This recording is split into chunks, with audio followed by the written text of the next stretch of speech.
Hello class 6.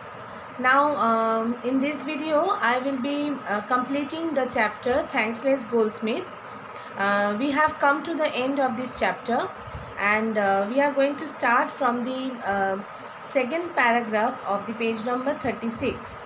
So if you have the book, please take it out and turn to page number 36. So we have seen that the goldsmith actually was he made a cunning plan to grab the reward from the king.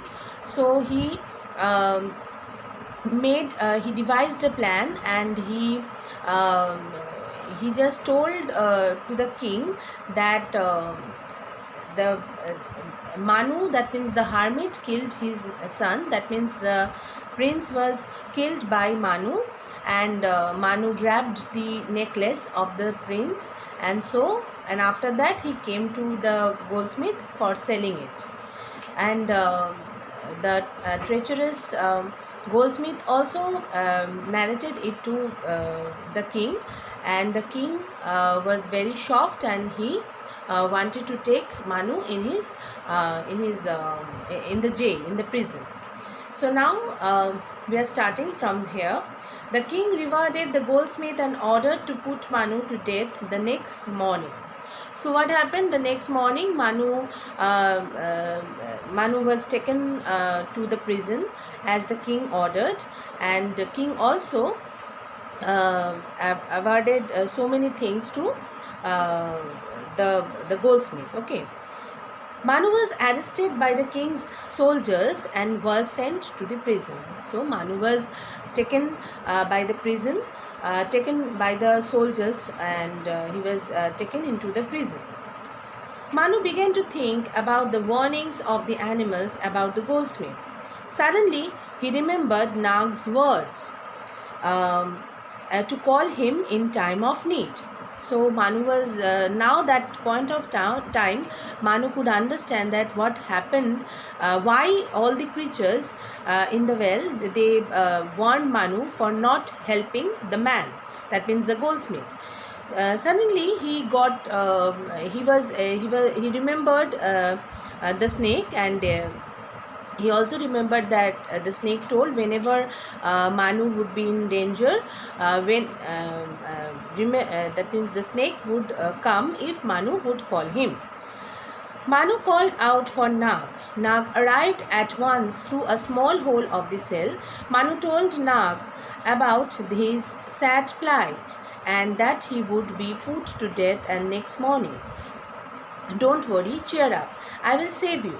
What happened? So Manu called Nag. Nag came through a small hole of the prison, and Manu heard everything, whatever had happened to that means the saint. So Manu, after listening everything, Nag said that everything would be all right.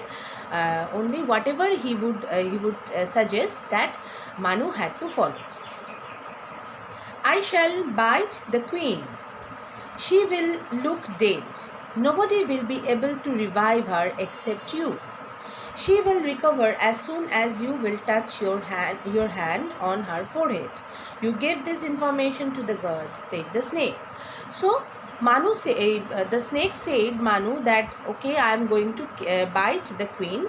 The queen would die, and only if that means the saint had the power to revive the queen, and Manu had to tell it to the prisoner, had to tell it to the soldiers of the prison, so that the soldiers would go to the king, and then king would call him.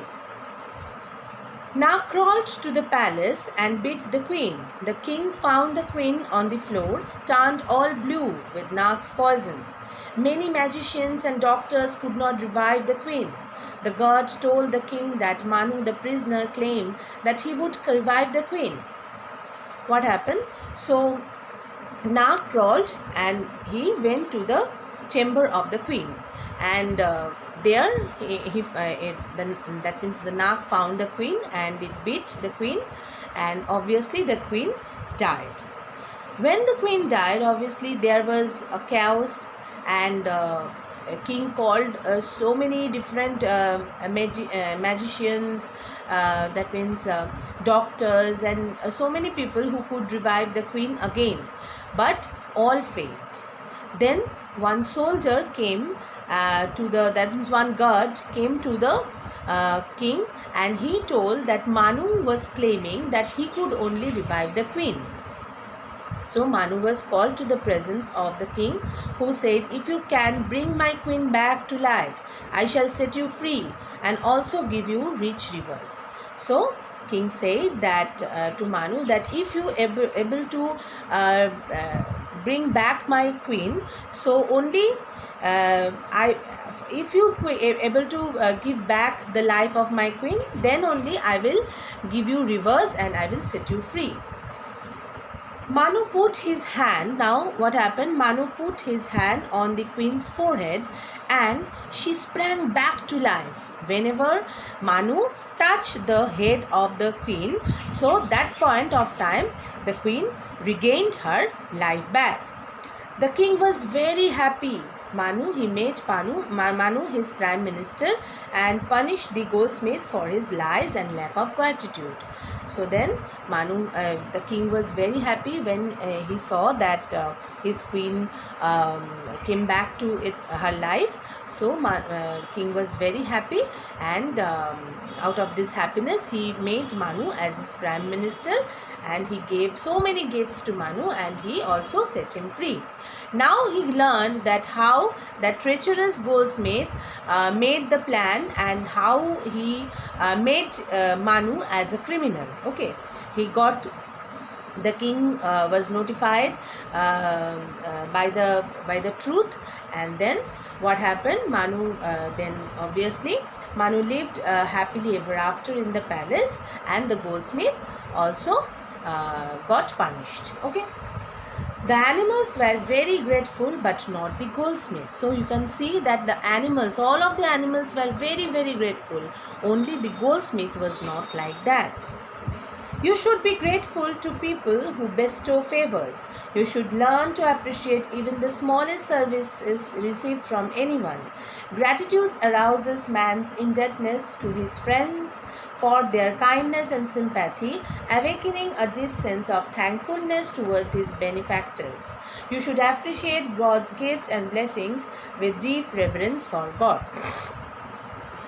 So what happened here? We can see that whenever it is actually the moral of this story, you can say that whenever you will get any help from anyone, it could be a very small one, it could be a very tiny one, it could be a very big one, okay, huge one, but always remember that help, and that is the main thing here. Be thankful for your parents' love. Appreciate the help of service rendered by the servants and helpers. Suppose like always you will be very, very thankful to your parents, to your teachers, and the servants, that means the maids also, because they are helping your household works. Okay, so always be grateful to them also, because you get the what can I say, you get the help from them. Be grateful to the society that offers you security, conveniences, and cultural heritage. Show gratitude towards the nation by working, thinking, and speaking loyally and respectfully to the nation. So not only you will show respect to your mother, your teacher, your elders, your friends also, but also, which is very, very important, be loyal and be grateful to the society as well the nation, because the first and foremost thing is that you have to be very loyal, you have to be very grateful, very much thankful to the person or the society or the nation, because it is the thing from you, that means you are getting the help. Okay, so whatever the help it is, always be very, very thankful to them, because you are getting the help from them. So always be very, very thankful because to them from whom you are getting the help. Clear?